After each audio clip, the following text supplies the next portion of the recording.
m'appelle Roy Grotz, je suis le président de l'ONG des guides et scouts du Luxembourg.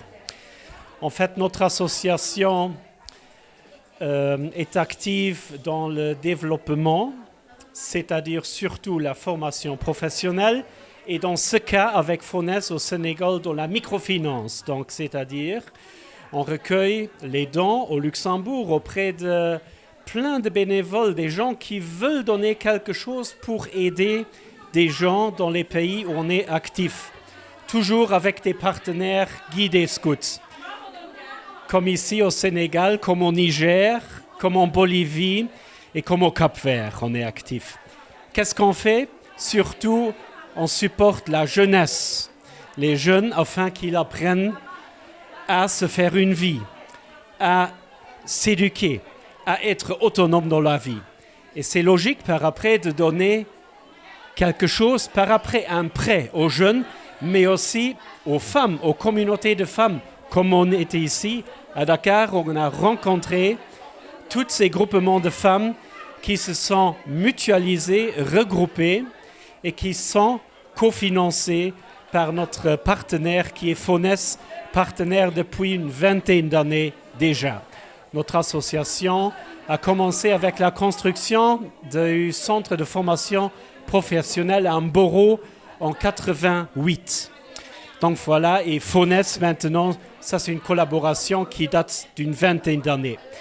Les visites nous ont permis de vraiment voir et vérifier que tous les dons qu'on met ici au Sénégal sont utilisés de façon vraiment très correcte, avec des groupements de femmes dynamiques, sensibles, engagées et dévouées à leur cause. Puisque, comme je viens de dire, les idées, des produits, des formations, ça, c'est pas notre idée. C'est l'initiative de toutes ces madames qui m'entourent et elles s'engagent pour leur avenir afin qu'elles soient plus autonomes de leur famille et qu'elles font quelque chose pour elles, pour qu'elles soient autonomes. Et ça, c'est un des maîtres mots. Elles sont des exemples par après pour leurs garçons, pour leurs filles par après, de prendre leur avenir en main propre et de décider ce qu'elles veulent faire, sans qu'il y en ait un autre qui dit il faut faire ça, ça et ça. Non, c'est à elles de le faire. Et nous, on repart le cœur net, vraiment honoré de voir que nos fonds qu'on collecte, il faut le dire, ça coûte beaucoup d'énergie aussi pour nous en Europe de collecter les fonds, mais vraiment que c'est utilisé de façon significative et que c'est en très très bonne main.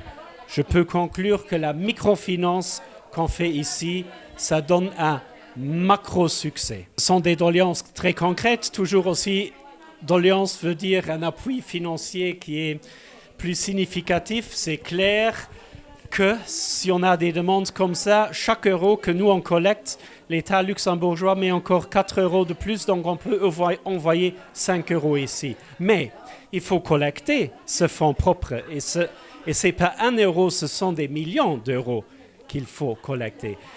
Je m'engage ici, sans avoir parlé avec le conseil d'administration, que les doléances, on les a bien écoutées, on va les écrire, on va rediscuter et, Inch'Allah, on va faire augmenter de plus.